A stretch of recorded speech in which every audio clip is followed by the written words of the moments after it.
Before the Titanic sank, scary stories of a ghost started to spread between the passengers. According to reports, a woman dressed in white was spotted in multiple locations on the ill-fated ship. The woman would be seen walking along the corridors, standing on the decks, and sitting on the grand staircase. She was reported as dressed in a white evening dress or wedding gown and wearing a veil. Often, when she was spotted, there would be an eerie atmosphere around her, and she would be singing a hauntingly beautiful melody. Sadly, the ship went down before the mystery could be solved, but the strange story of the White Lady, who walked a ship where many would eventually lose their lives, may have been a sign of what was to come.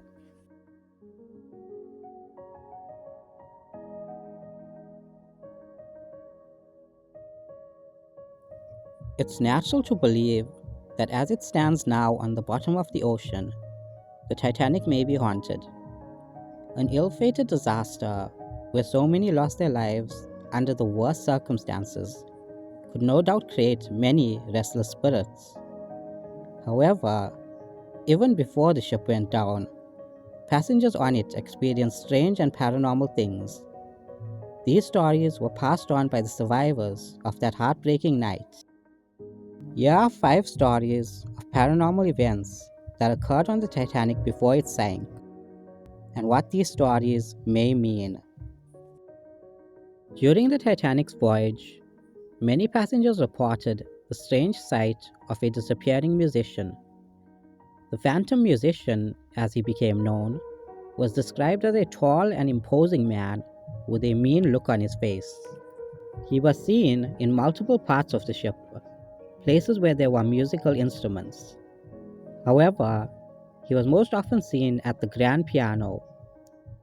Although he didn't harm anyone, most people were too scared to approach him, and when someone did find the courage to do so, the man would disappear.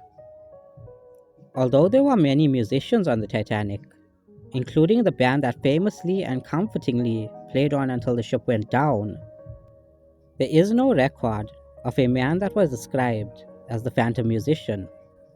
In all of these stories, we have to remember that the Titanic was on its maiden voyage, the first time it would ever be able to show off its class and power. However, there's something particularly tragic about failing on your first attempt, which I believe plays into why there are so many hauntings on the Titanic. However, let's look at another story before we go on. Within the Titanic, there were a number of mirrors. However, one in particular truly scared people. This mirror was located in the ship's lounge, and many who used it to check their appearance claimed that ghostly figures would appear in it. These figures seemed to be distorted and pale, as if looking at themselves or someone else through water. While it's often believed that mirrors can be a door to the paranormal world, this one in particular seemed adamant in showing its users something. One interpretation of this could be that the mirror was showing them their own future, a future where they were not at their destinations or happy with their friends, but where they were in a void of water. Sadly, that's exactly where the maiden voyage of the Titanic took most of them. However, there is something deeper to these hauntings, something that I believe ties directly into the minds of the passengers, and may even transcend time itself. Before I go on, I post new videos every week, so if you're enjoying this video, please consider hitting the subscribe button and leaving your suggestions for other videos in the comments below.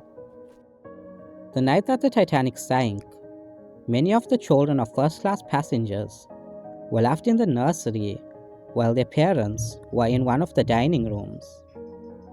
While children were some of the first evacuated when the ship started sinking, not all of them made it out. However, even before the ship started sinking, many people heard strange noises and witnessed paranormal activity in the nursery. They would often hear the sounds of children, toys, and nursery rhymes, even when no one was around. These strange events led many to believe that the nursery was haunted. However, no children or adults had died there, which opens up a question of how so many hauntings could occur in a ship where no one had died. Strangely, there is actually an answer. However, to even consider that answer, we have to start by considering that the ghosts on the ship that were seen before the sinking were actually spirits of people who hadn't died yet. The cabin on the Titanic, designated C-64, was one of the most luxurious cabins on the ship. It was also reportedly one of the most haunted. Many of the passengers claimed to hear strange noises and see ghostly apparitions within the cabin. It's believed that the cabin was haunted by a spirit named Mrs. Andrews, who strangely died there before the ship sank. However, there is no record of a person dying before the sinking of the ship. Anyone entering the cabin would feel an instant drop in temperature, followed by a feeling of unease as well as the lighting malfunctioning. So this leaves us with the question of, how could people be seeing ghosts of people who haven't died yet? I believe that it's the same as when animals sense disasters before they occur. The Titanic was no doubt heading towards disaster, and even though no one knew what would happen, I have a feeling that many of them could sense it. If we consider that time does not run in a straight line, but rather in a way that cannot be understood by the human mind, then there could be a chance that many passengers on the Titanic were seeing the ghosts of people who died in the sinking before they died. More hauntingly, these ghost sightings may not just have been the random aligning of time and space, but instead could have served a purpose. I think many people may have even been seeing their own spirits before they died. While this theory may seem ridiculous, we have to remember that once our souls leave the physical world and step into the supernatural world, we are capable of passing the physical boundaries that hold us in place, even enabling us to go back and see ourselves at different times in our lives. The brutality of the sinking of the Titanic and the awful way in which so many people died could have caused a rip in time, allowing their souls to go back hours or even days to deliver a warning. Sadly, they failed. What do you think of this theory? Do you agree or disagree? Tell me in the comment section below, and hit the subscribe button and bell icon to be notified as soon as I upload. Until next time, this is Daniel Dark, signing out.